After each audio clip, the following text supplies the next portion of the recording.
back to Over the Top Racing Instagram channel. We just got one of the axle studs pressed in here.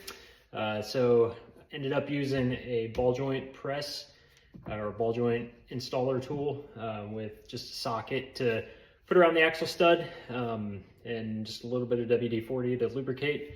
Overall, it went really well. So we'll do a time lapse to show the other axle, and then tomorrow it looks like we're going to be putting these brakes back together.